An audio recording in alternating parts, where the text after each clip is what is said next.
Alright, so I'll give a cymbal away if somebody can guess that last fill I just did and what song it's from. I'm only kidding. That was for 2112. Welcome to Ask Earl Anything. I'm not giving away any cymbals this year. I already gave away one cymbal this year. Thank you for watching. This is Ask Earl Anything. I'm not keeping count anymore of my shows. Hope you guys realize that. Got a cough. Dealing with a cold for the last couple weeks. But I wanted to do a quick show today.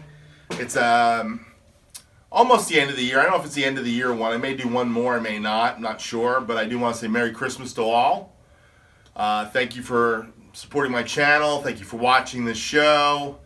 Ask Earl Anything continues to be a segment that people like to watch and like to ask questions on. And I really do appreciate all the people that enjoy the show and watch the show. So today I've got two questions. And let's talk a little bit about, well, let's start with the questions, then we'll see where we go from there. So the first question is from Brian Corey asks, awesome Earl, for next week, following the cymbal talk, which is your favorite all-around crash cymbal? The one that you would bring everywhere you go, gigs, practicing, etc. Okay, well, as you all know, I have a couple different sets of cymbals, those of you that follow my show. Paiste are my favorites for recording these days, but I've got some beautiful Zildjians and I've got some beautiful Sabians. And it's very hard to say what is my favorite crash cymbal. My favorite crash cymbal of late has been my 16-inch 2002 thin crash, along with my 18-inch thin giant beat crash. But to be honest, there are so many cymbals to choose from. The 20-inch giant beat is a beautiful cymbal. This Paiste 505 in front of me, vintage Danny Gottlieb, is a beautiful cymbal of my Paiste collection. From my Zildjian collection, I've got a 18-inch Armand thin crash that I love. I've got two beautiful Sabian HH crashes from the 80s. One is a 17-inch HH thin crash. One is an 18-inch sound control crash ride from the 80s. And I've got a beautiful 19-inch AAX studio crash and a 15-inch studio crash. So it's very hard for me to choose like my favorite crash cymbal. I would say when I'm doing a gig with Paistes, you will usually find either the 20-inch multi or the 18-inch thin crash or the 16-inch crash in the mix, maybe two of them. If I am doing a Sabian gig where I'm using my Sabian cymbals, I'm going to pull out the 17-inch thin crash almost all the time. And for my Zildjian collection, my favorite Zildjian crash cymbal is my 18-inch Armand crash, but I do love the 19-inch Carope crash ride. So, bunches of cymbals. Pretty hard to choose one. I can't choose one. It's very hard for me to choose one cymbal. But thank you for all your questions, Brian, this year. And you have asked a bunch, and I really do appreciate you asking questions, so thank you so much. My next question is from Kurt Johnson. And Kurt Johnson says, hey Earl, couple of questions. Have you heard of Canopus drums, and have you ever played any of the heavy Sonor drums? And the answer is yes to both. I've heard of Canopus. Canopus. I don't know if they go Canopus, like octopus, or Canopus, or something else, because it is a Japanese company. The Canopus, not Canopus, Canopus. I think it's called Canopus. Anyhow, I've seen those drums played by guys. I've never played Canopus drums. I know guys like Brian Blade, I think, plays those drums. I think there's a couple guys that are playing them that really dig those drums, but I have never played them. I've heard them played on the Portsmouth, New Hampshire, the drum center of Portsmouth, New Hampshire. I watch their videos for all the equipment and stuff, and they got a set they always play and use for a lot of their videos and cymbal tests and stuff. But never played them, and I haven't been able to find anybody who has a set of them down here in South Florida. As far as the Sonor drums go, I had a friend, Scott Hazen, who had a set of rosewood Sonars from the 70s. They were rosewood on the inside and outside, I believe. Definitely on the outside, maybe on the inside too. And I did play that kit once or twice. I also had a friend down here who had I think it was the Babinga kit, the Sonor Signature Series with the big deep drums. I played on those once or twice. So I have played on those drums, but I don't own any Sonor drums. Sonars are really expensive drums. They've been around a long time. They used to be called the Rolls Royce of drum kits in the 70s. They were just the most expensive drums you could buy with Sonor drums. They may still be today, to be honest. I'm not sure. I think the Craviato solid shell kits are pretty darn expensive too. But I think Sonor drums really sound nice. They just got a Sonor sound. Sonor is Sonor. Gretsch is Gretsch. DW is DW. Ludwig's Ludwig. They all have their unique personalities, you know. And I think most of the companies are trying to copy either the Sonor sound, the Gretsch sound, or the Ludwig sound. We may say that they've got a unique sound, but I mean, Yamaha's got a unique sound. If you're talking about their recording customs, that was their unique sound. But then they started trying to make maple drums, and their maple drums are they always sound more like they're trying to be Gretsch or something like Gretsch. Most of the companies making maple drums are trying to make drums like Gretsch or Ludwig.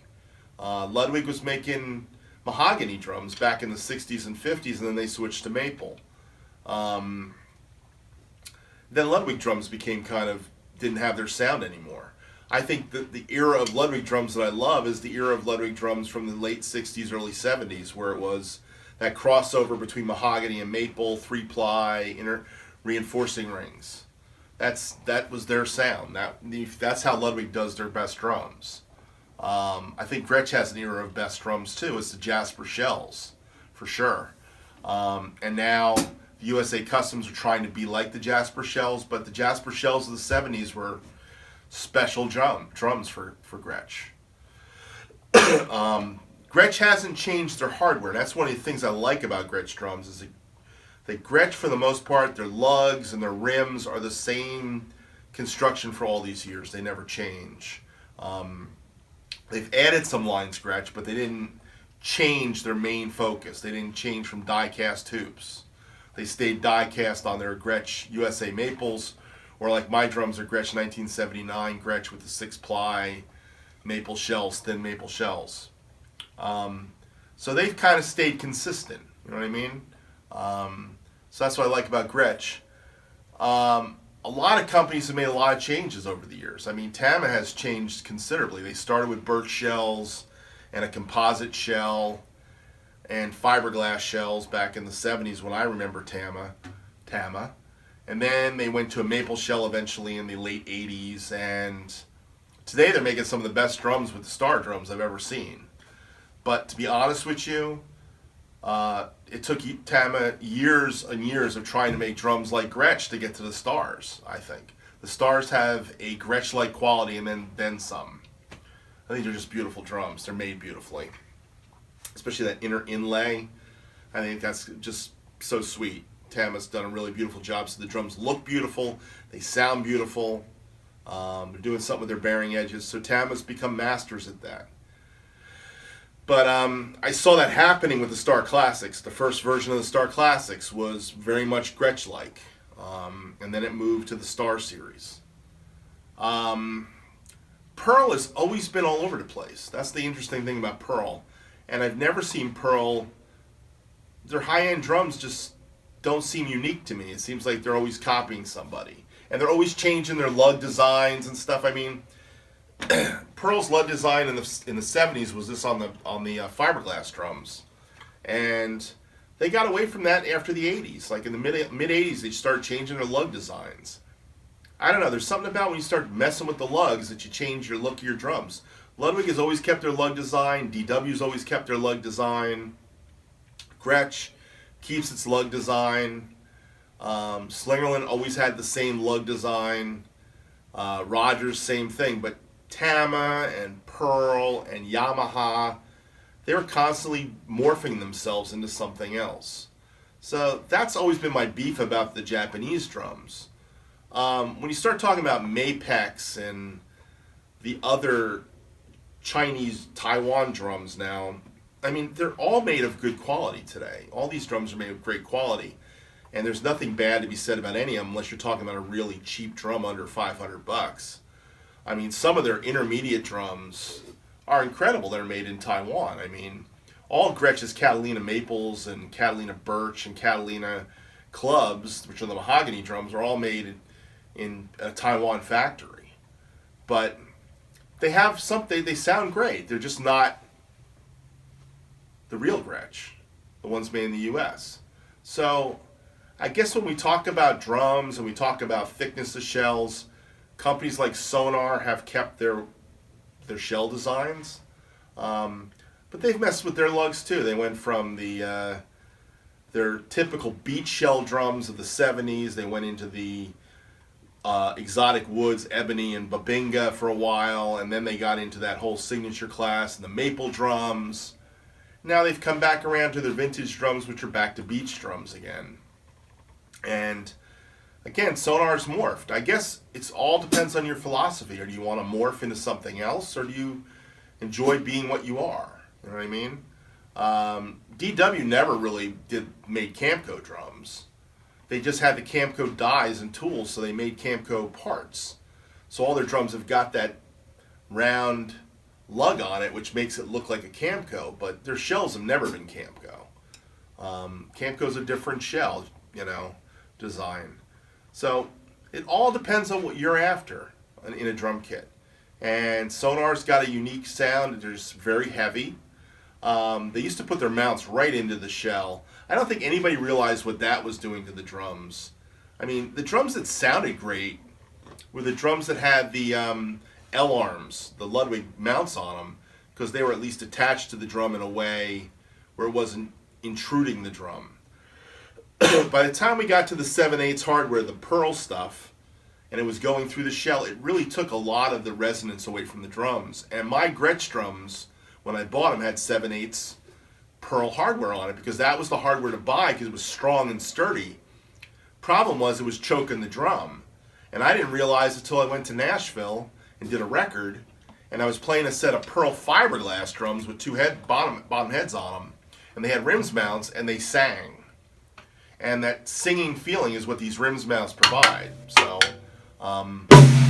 now you don't get as much sing when you tape them up and you're playing concert toms, but you hear them on a regular tom, Like there's a little bit of a overhang there where this kind of dies. This just goes duh. This goes.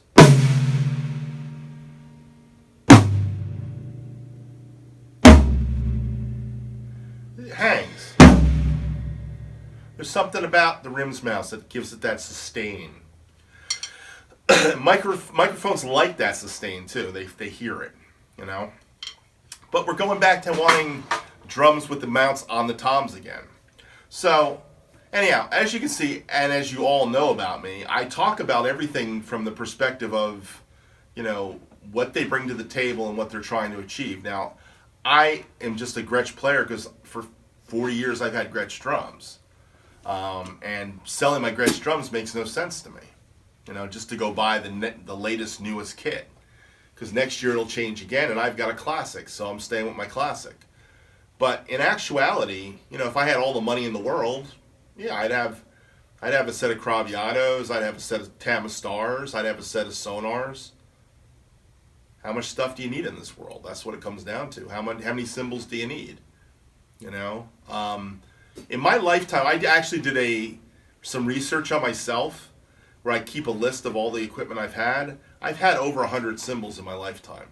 I still have about 52 cymbals to my name right now. Drum kits I've had, and by the way, I've only bought 2 kits in my lifetime. One my grandmother bought for me, and one was the Gretsch kit. Everything else has been kind of traded or inherited from friends giving me stuff. I haven't bought, this is not a buy kit right here. I traded some cymbals for some of these toms. I bought a couple toms on eBay for $40. This bass drum is a Gretsch shell with Ludwig hardware on it because a friend of mine gave it to me. Scott Hazen gave it to me, and he had Pearl hardware on part of the drum and Gretsch on the other part. So I took all the Gretsch off and had some Ludwig I put on it, and that was a Ludwig drum I found in a garbage heap on the side of the road.